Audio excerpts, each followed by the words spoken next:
नमस्कार, मैं हूं अवनींद्र आशुतोष। आपका बहुत बहुत स्वागत है पूर्वांचल एक्सप्रेस में। जैसा कि आपको पता है, हम अपने गांव से दूर चले जाते हैं या फिर अपने घर को याद करते हैं प्रदेश में, तो बहुत घर याद आता है। लेकिन हम उसी दुख को दूर करने आए हैं, क्योंकि हमारा मकसद है कि आपको उस माहौल में ले जाके बताएं कि आपके घर के आसपास का जो माहौल है उसको हम पूर्वांचल एक्सप्रेस के जरिए किस तरह से रोज़ दिखाते हैं। तो चलिए खबरों का सफ़र बढ़ाते हैं और एक एक स्टेशन पर उतरते हुए आगे बढ़ते हैं।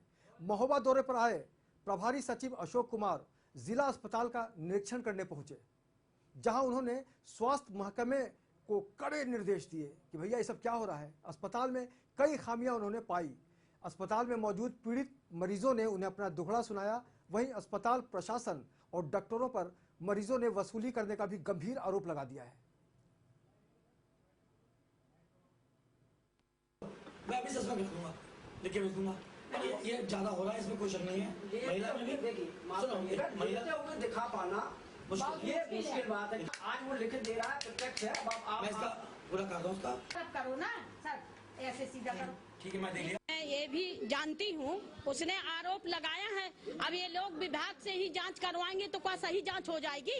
ये समझते कि उच्च अधिकारियों से मैं जांच कराऊंगी, इनकी जांच किसी और व्यक्ति को दी जाए तब तो जांच सही हो सकती है। ये अस्पताल ही का मामला है, सेमी साहब का जांच करवा लेंगे, ये कहीं कुछ नहीं जांच होगी और सारी जांच इनकी होती रही। डिलीवरी करा तो पैसा लगता है, मैं सही इनके मुंह पे कह रही हूँ, मैं झूठ नहीं बोल रही हूँ। डिलीवरी करा तो हर महिला से, हर आदमी से पैसा लिया जाता है। कोई उन्हें ये कुछ देखते ही नहीं कि अस्पताल में क्या हो रहा। और सेमू ऐसा है कि जाओ वहाँ तो कह देगा थैंक यू और वेरी मच, उसको इससे अलावा कुछ आता ही नहीं है। ऐसे तो अधिकारी यहाँ बैठे हैं। जी सर, मेरी मिसेज की डिलीवरी होनी थी, तो वो डॉक्टर ने बोला कि ऑपरेशन होगा, नॉर्मल नहीं होगी। तो मैंने कहा ठीक है। तो बोला 4,500 रुपये जमा होंगे, वर्मा जी ने बोला। तो फिर मैंने 4,500 रुपये दिए, तब जाके ऑपरेशन हुआ मेरा। रसीद मुझे 1 भी रुपये की नहीं दी थी। कब हुआ था ऑपरेशन? ये मंगलवार को हुआ था। क्या लोग अभी तक पैसे ले चुके होंगे? सर मुझे पता नहीं, यहाँ वैसे लगभग बगैर पैसे कोई काम नहीं होता। ये शिकायतें पहले भी आई हैं और सीएमएस महिला मेरे सामने बैठी हुई हैं, इनको मैंने बुला लिया है। सारी बातें जो आपने बताई हैं, लड़के से मैंने बात कर ली है और इस जो आप शिकायत आई है इसको लिखित में लेकर हम इसकी जांच करेंगे और दोषी पाने पर उनके खिलाफ कार्रवाई जो करेंगे। मैं चाहता हूं कि ये शिकायतें बंद होना बहुत ज़रूरी है। मैं नहीं चाहता कि इस जिले के अंदर कोई भी ये शिकायत करे कि उसमें पैसा लिया जा रहा है। ये हमारे शासन के निर्देश है और जीएसवाई की जो हमारी जो गाइडलाइन है कि सारी हमें सुविधाएँ निःशुल्क देनी है, उसके खिलाफ है। तो मैं चाहूँगा पूरी तरीके से कि शिकायतें खत्म हों। वाकई सरकारी अस्पताल में जिस तरह से गोरख धंधा चल रहा है, लोग यहाँ इलाज कराने आते हैं, लेकिन यहाँ सबसे बड़ी बीमारी भ्रष्टाचार की है। क्योंकि ज़्यादातर मरीजों का ये कहना है, ये मानना है कि बगैर रिश्वत दिए, बगैर पैसे दिए यहाँ पर उनका इलाज ढंग से नहीं किया जाता है। जबकि सरकार ने पूरी व्यवस्था कर रखी है कि यहाँ पर मरीजों को उचित व्यवस्था के साथ उनका इलाज किया जाए। लेकिन जिस तरह से यहाँ पर भ्रष्टाचार का भांडाफोड़ हुआ है, ऐसे में समझा जा सकता है कि महोबा के जिला अस्पताल में किस कदर भ्रष्टाचार की जो बीमारी है वो दीमक की तरफ बढ़ती चली जा रही है और उस पर अब तक सरकार की तरफ से अंकुश नहीं लग पाया है। ऐसे में अगर सबसे ज़्यादा साइड इफेक्ट किसी को उठाना पड़ता है, सबसे ज़्यादा खामियाजा किसी को उठाना पड़ता है, तो वो होता है आम मरीज़ जो ज़िंदगी की उम्मीद लेकर यहाँ पर आता है। लेकिन यहाँ पर जितने मरीज़ हैं वो कहीं ना कहीं से असंतुष्ट हैं, क्योंकि अस्पताल प्रशासन ने उनको कहीं ना कहीं से परेशान कर रखा है।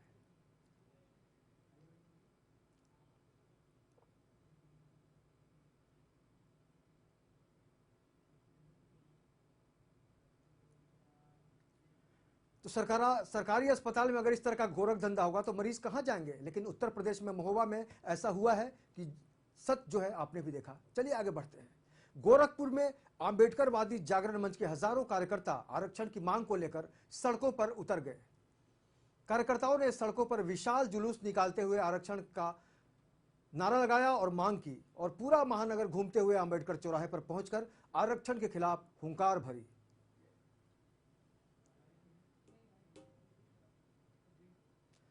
तो आजकल पूरे देश में आरक्षण की एक लहर सी चल पड़ी है। हर कोई, चाहे वो हार्दिक पटेल की शक्ल में हो या फिर आंबेडकरवाड़ी की शक्ल में हो, तो कई ऐसे लोग हैं जो लगातार समय समय पर अपनी मांग को आगे बढ़ाते हैं और उनका मकसद है कि आरक्षण मिल जाए। और यही कारण है कि जागरण मंच का जो रोष है वो आंबेडकरवादी ज़्यादातर है इसमें, और यही कारण है कि वो चाहते हैं कि उनको भी आरक्षण दी जाए ताकि उनकी जो ज़िंदगी है उसमें भी अवसर आ सके, क्योंकि वो नौकरी करना चाहते हैं, इस देश के विकास से जुड़ना चाहते हैं। लेकिन जिस तरह से वो अब तक उपेक्षित हैं या फिर उनकी अनदेखी की गई है, तो अम्बेडकरवादी लगातार अपने अंदर की नाराज़गी को इस प्रदर्शन के जरिए, इस मोर्चा के जरिए आरक्षण की मांग को लेकर आगे बढ़ने की कोशिश कर रहे हैं। और इनका मकसद सिर्फ यही है कि सामाजिक सरोकार के साथ इनको जोड़ा जाए। तो आपको बता दें कि अम्बेडकरवादियों ने सड़कों पर उतरकर आरक्षण की मांग की है। पूरे चौराहे के आसपास ये घूमते रहे और जागरण मंच का जो रोष है वो भीड़ की शक्ल में सामने आया है। और आपको बता दें कि ये गोरखपुर की घटना है, जहां भारी संख्या में अम्बेडकरवादियों ने सड़कों पर उतरकर अपनी मांग को प्रमुखता से रखने का काम किया और पूरे चौराहे के आसपास एक जुलूस की शक्ल में इन्होंने अपना पैगाम पहुंचाने की कोशिश की, अपना मकसद दिखाने की कोशिश की। क्योंकि जो समाज उपेक्षित रहता है उसको आरक्षण की एक चाहत होती है। और यही कारण है कि जिस तरह से पूरे देश में आरक्षण को लेकर एक जन जागरण देखा जा रहा है, एक जागरूकता देखी जा रही है, उसी कड़ी से अगर हम गोरखपुर में देखें तो अम्बेडकरवादियों ने भी जागरण मंच के जरिए ये कोशिश की है कि इस प्रदर्शन के जरिए या फिर रैली के जरिए सरकार तक ये बात पहुंचनी चाहिए कि इनको भी आरक्षण की ज़रूरत है। और वक्त भी यही कह रहा है इनके लिए कि इनको भी अगर आरक्षण मिलता है तो ये मुख्य धारा में बढ़कर काम कर सकते हैं।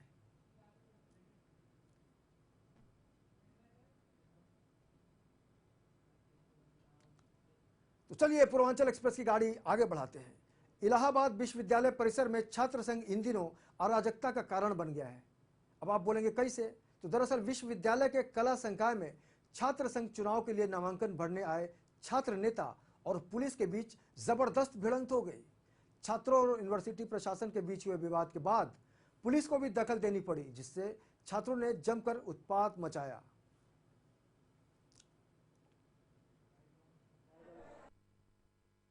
और सभी एक छात्र को बुरी तरह से मकान मालिक ने मारा पीटा है और केस बनाने के लिए अपने घर में तोड़फोड़ की है। इसमें छात्रों का कोई दोष नहीं है और छात्र हमेशा जो है यहाँ पे मकान मालिक को शोषण करते हैं। रोज डेली जो है तोड़फोड़ मकान मालिक और किराया बढ़ाना, ये इनका रोज का काम हो गया है। जब तक ये बंद नहीं होगा छात्रों के साथ हम छात्र नेता हमेशा खड़े रहेंगे और खड़े हैं। ये गुंडागर्दी मकान मालिक की क्या बात का विवाद, किस बात का विवाद है? मकान मालिक ने एक छात्र का दरवाजा बंद करने के लिए बवाल हुआ और निरंतर किराया बढ़ा रहा था। अपने परिचितों को जो है दरोगा को बुला लिया यहाँ पे, जो पुलिस प्रशासन गुंडागर्दी कर रही है, उसका सामान निकाल बाहर कर दिए। इसमें सारे छात्र इकट्ठा हुए हैं और हमारे साथ भी हैं सारे छात्र। और क्या मांग है आपकी? हमारी मांग ये है कि जल्द से जल्द जो भी एसआई आया था, जो भी पुलिसकर्मी था, उसके खिलाफ उचित कार्रवाई की जाए और मकान मालिक को जो मकान मालिक ऐसा किया है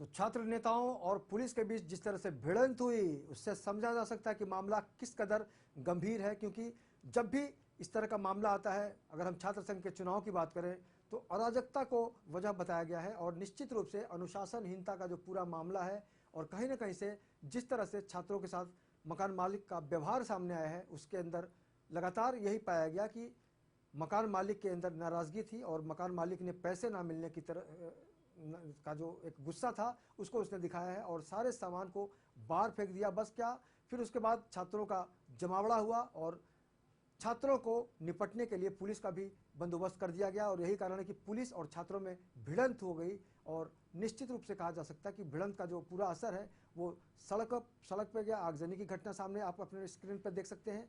क्योंकि छात्र नेताओं और पुलिस के बीच भिड़ंत होने के बाद इस तरह का पूरा जो मामला है वो सामने आया है। तो कहीं ना कहीं से छात्र संघ चुनाव का जो पूरा माहौल है उसमें अराजकता, यानी कुल मिलाकर कई ऐसी गड़बड़ियां सामने हैं जो अब उजागर हो रही धीरे धीरे। और यही कारण है कि पुलिस और छात्रों के भिड़ंत के बाद इस तरह की स्थिति सामने आई है। और ऐसे में समझा जा सकता है कि इस इलाके में, खासकर हम इलाहाबाद की बात करें तो छात्र संघ चुनाव को लेकर किस कदर माहौल तनावपूर्ण हो गया है, ये बखूबी समझा जा सकता है।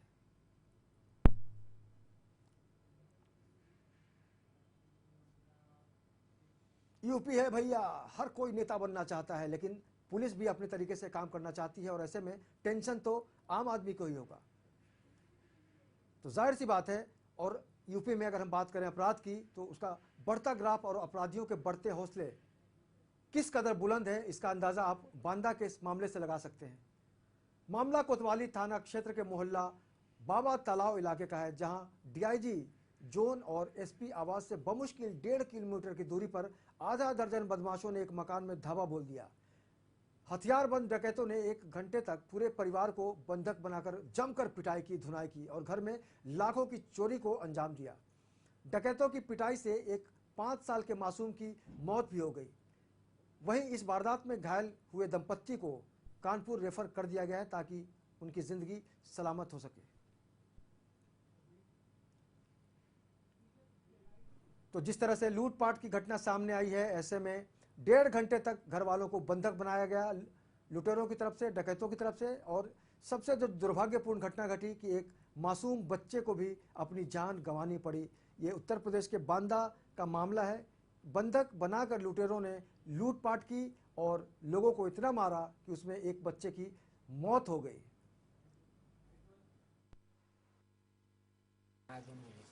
दाब लिया है, खटोली में पड़ा था, जब खटोली से भी नीचे गिरा दिया है, मारते मारते। क्या क्या ले गए आप? भाई मैं तो साग जन में मजूरी बेलदारी मैं तो 4-5 हज़ार रुपये मेरा ले गया और रुपया वहाँ से ज़्यादा ले गया। वहाँ से लगभग कितना ले गए? वो रुपये आगे 2 लाख। 2 लाख? हाँ, हिसाब करना था। कौन किन से ले गया 2 लाख? वो वहीं से ले गया। आपके पास रखा था? वो कल ले आए है ना। किसको देना था वो? ये जैसे मान लिया काम पड़ा है 5 साल का, तो मैंने उस काम किया है मान लिया जिसने। कहाँ में काम करते थे आप? ये मकान उठवाया था ना, 5 साल का उठवाया है, साल भर हो गया। 5 लोग थे। हाँ। और पापा को मारने लगे थे, फिर मम्मी को, फिर बाबू को, फिर ढूंढना शुरू कर दिया था। बेटा क्या ढूंढ रहे थे, क्या पूछ रहे थे? सोना। कितने 4-5 लोग थे? 5 लोग थे। क्या कह के मार रहे थे पापा मम्मी को? कैसे सोना का नहीं बताओगे तो हम तुम्हारे बच्चे को मार डालेंगे, ये कह रहे थे। बेटा हाथ पैर भी बांधे थे? हाथ पार नहीं बैठे थे। उनके नहीं बांधे, उनके तो मार लिया कर दिया। उनके बस मारा है और हाथ पाँव नहीं बांधे थे। 2 बजे आएंगे। 2 बजे? बस यहाँ तो कहाँ गए मम्मी पापा? मम्मी की चाक टूट गई। बदमाश आए थे और इनको डंडों से, एक इनके ससुर साहब हैं जो यहाँ थे, उनको बांध के डंडों से मारा है। और इसके बाद बच्चे थे, उनको नहीं मारा पीटा गया है। जो पति पत्नी हैं उनको मारा पीटा गया है, उनको रेफर कर दिया गया है कानपुर। और कुछ सामान ले गए यहाँ से, क्या सामान ले गए हैं ये अभी जानकारी कर रहे हैं लोग। और घटनास्थल का निरीक्षण मेरे द्वारा किया गया है। इसमें इंस्पेक्टर कोतवाली सीओ सिटी यहाँ मौके पे मौजूद हैं। इनको निर्देश दिए गए हैं कि जल्दी से जल्दी वर्कआउट करें। छोटा बच्चा बताते हैं कि बीच में सोया हुआ था, तो वो मारपीट में उसको भी चोट लगी है संभवतः, और इसलिए वो वहाँ पे रेफर कर दिया गया उसको भी साथ में। बीच में वो दोनों के बीच में सोया हुआ था, जहाँ चारपाई पे लेटे हुए थे दोनों पति पत्नी, तो उसको भी चोट संभवतः लगी है। जाहिरा चोट तो कोई नहीं दिखी है, लेकिन चोट लगी होगी उसको, तो उसकी वजह से उसको भी साथ में रेफर। ये सारी चीज़ें विवेचना की हैं, विवेचना के बाद सारी चीज़ें क्लियर होंगी कि क्या है। तमाम संभावनाएं हैं इसमें, बहुत सारे क्लूज हैं, बहुत सारे रास्ते हैं इसके। कहाँ से आया बदमाश, कहाँ से आए, आसपास घर बन रहे हैं, नए नव निर्माण हो रहे हैं, तमाम लेबर टाइप के लोग यहाँ पे काम कर रहे हैं, तो कई एंगल हैं, उसको सभी एंगल्स पे छानबीन की जा रही है। तो आपने देखा कि बांदा में किस कदर लुटेरों को जो हौसले हैं वो बुलंद हो गए हैं, और यही कारण है कि घर में बंद करके लोगों की पिटाई की। लेकिन सबसे अफसोस वाली बात ये रही कि एक मासूम बच्चा की जिंदगी खत्म हो गई हमेशा हमेशा। अभी वक्त है एक छोटे से ब्रेक का। ब्रेक के बाद हम पूर्वांचल एक्सप्रेस की जो गाड़ी है वो फिर बढ़ाएंगे आगे, लेकिन आप अभी बने रहिए और देखते रहिए पूर्वांचल एक्सप्रेस।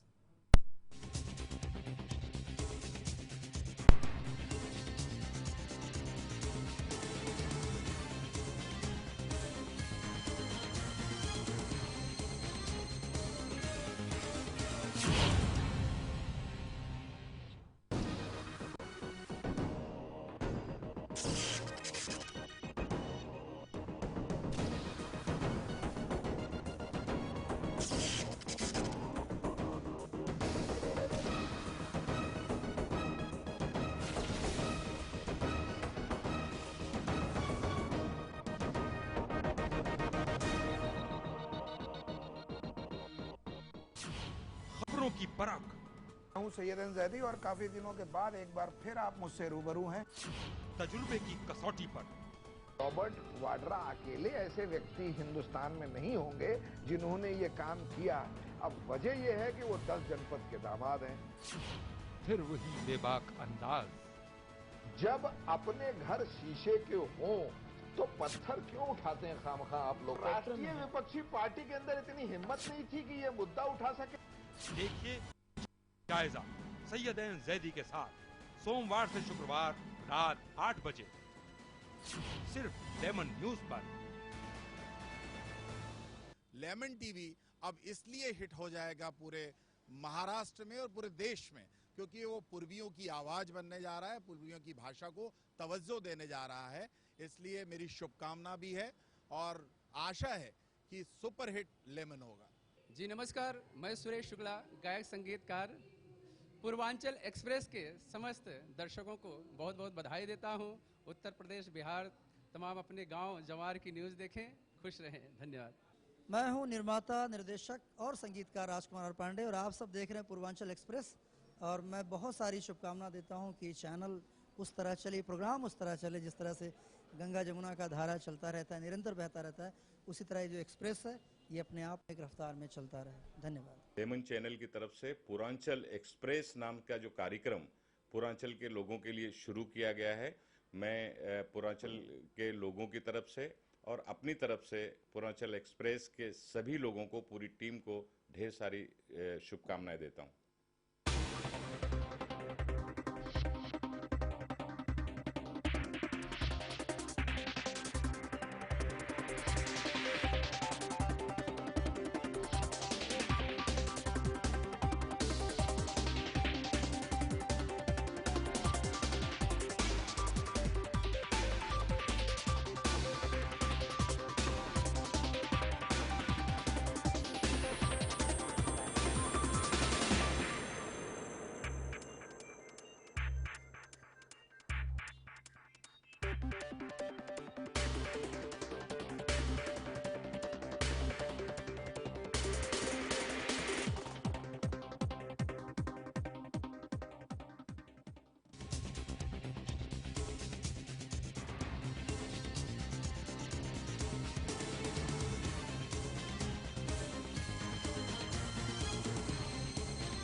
ब्रेक के बाद आपका बहुत बहुत स्वागत है। आप देख रहे हैं पूर्वांचल एक्सप्रेस। चलिए फिर से बढ़ाते हैं पूर्वांचल एक्सप्रेस की गाड़ी आगे और उतरते हैं खबरों के एक एक अलग अलग स्टेशन पर।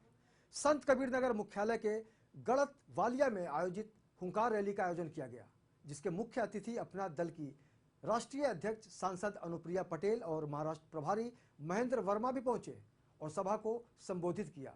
सभा को संबोधित करते हुए अनुप्रिया पटेल ने जनता को ये भरोसा दिलाया कि खलीलाबाद की चीनी मिल बंद नहीं होने दी जाएगी। इस दौरान दोनों ने जमकर प्रदेश सरकार पर निशाना साधा।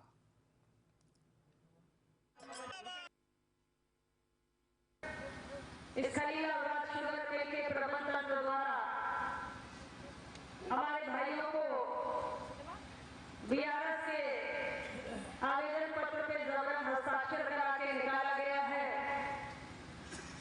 और आप सभी का शोषण किया जा रहा है। इस शोषण के खिलाफ अपनी जंग में आप अकेले नहीं हैं, अपना दल पूरी मजबूती, पूरी ताकत के साथ आपके साथ खड़ा हुआ है और आपकी मांगों को लेकर जिलाधिकारी कार्यालय से लेकर मुख्यमंत्री कार्यालय तक संघर्ष करने का काम अपना दल के द्वारा किया जाएगा। और उत्तर प्रदेश को लेकर सिर्फ एक ही कहावत चरितार्थ होती है, अंधेर नगरी चौपट राजा। जब इस प्रदेश के मुखिया स्वयं अपने मुख से इस बात को कबूल करते हैं कि समाजवादी पार्टी के सारे कार्यकर्ता आज पूरी तरीके से थाने और तहसीलों की दलाली में लिप्त है और उसके बाद भी इस व्यवस्था को बदलने के लिए उनके इस तरह से कोई प्रयास नहीं किया जाता है, तो इससे ज्यादा और क्या कहा जा सकता है। कि मुझसे एक बार नहीं, बार बार हमारी आबादी, हमारी माताओं बहनों को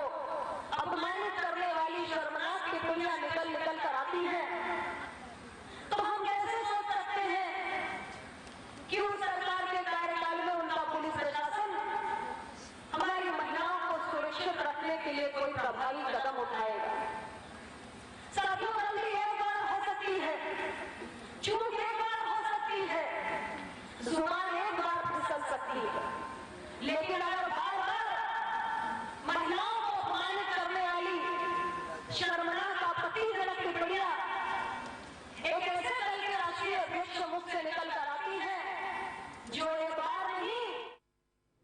तो जितनी पार्टी उतनी बातें, निशाना सरकार। आगे बढ़ते हैं। श्रावस्ती के थाना इकौना में सेमरी तरहर इलाके में एक शख्स को जमीनी विवाद के चलते लाठियों से पीट कर मौत के घाट उतार दिया गया। दरअसल मृतक जिलेदार का पड़ोसी से विवाद चल रहा था। रविवार को रास्ता पाटने का विवाद एक बार फिर बढ़ा और जिलेदार के पड़ोसी ने उसके ऊपर लाठियों से हमला कर दिया। फिलहाल पुलिस ने मामला दर्ज कर अपनी जांच शुरू कर दी है।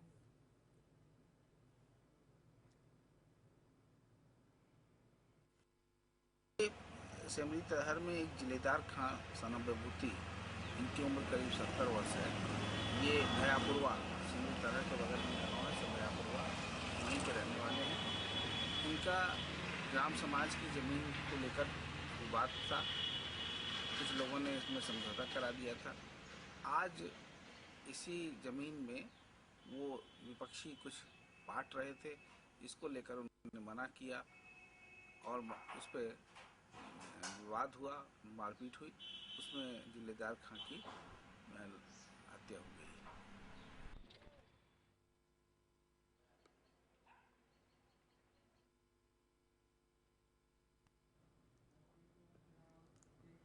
अगली खबर भी श्रावस्ती की ही है। श्रावस्ती में निर्माणाधीन सरयू नहर में काम कर रहे एक युवक की करंट लगने से मौत हो गई। मौत की खबर जब परिवार वालों तक पहुंची तो परिवार में कोहराम सा मच गया।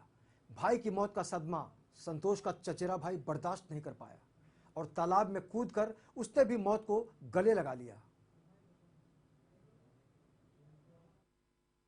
पास जो सरयू नहर का निर्माण चल रहा है, इसमें संतोष सिंह सर्वे के कार्य में लगे हुए थे और इनको एक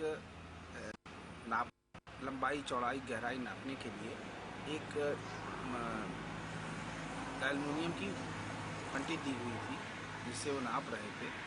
नापते समय इनकी जो एल्युमिनियम की जो फंटी थी वो 11,000 की लाइन में टच हो गई, जिसके कारण ये झुलस कर इनकी मृत्यु हो गई। अब इसमें इसकी जांच की जा रही है। उसके चचेरे भाई उमेश की डूबने से मृत्यु हुई है और इसकी जांच की जा रही है।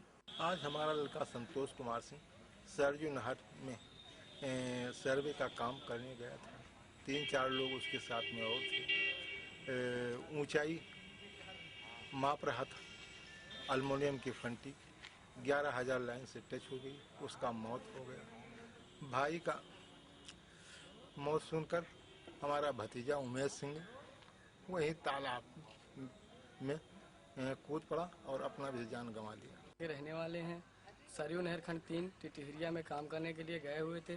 सर्वे का काम के लिए हम लोगों को बुलाया गया था, जिसमें हम 5 लोग थे, उसमें संतोष भी था। संतोष को ऊंचाई मापने के लिए एक गज दिया गया था, एल्युमिनियम की फंटी, वो ऊंचाई माप रहा था कि अचानक 33,000 लाइन में मतलब टच हो गया और उसकी मौत हो गई। चलिए आगे बढ़ते हैं। स्वाइन फ्लू के बढ़ते हुए मामले इन दिनों चिंता का विषय बने हुए हैं। सरकार से लेकर आम जनता तक हर आमो खास इसकी दहशत में है। स्वाइन फ्लू का ताज़ा मामला मुरादाबाद से सामने आया है और इसी मामले ने अस्पताल और स्वास्थ्य विभाग की तैयारियों की पोल खोलकर रख दी है। बताया जा रहा है कि जिला अस्पताल के एक बाबू को स्वाइन फ्लू के लक्षण महसूस हुए, जिसकी जांच की गई और जांच में स्वाइन फ्लू की पुष्टि भी हो गई।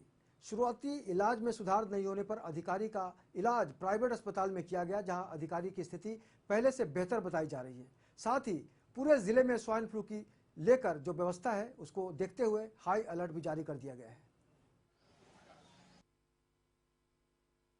ऐसा आया है कि एक मरीज जो यहाँ मुरादाबाद से दिल्ली में भर्ती है, किसी प्राइवेट अस्पताल में, जैसा मैंने सुना है कि अपोलो अस्पताल में भर्ती है, और वहाँ टेस्ट में ऐसा उनके परिवार वालों ने बताया कि H1N1 पॉजिटिव आया।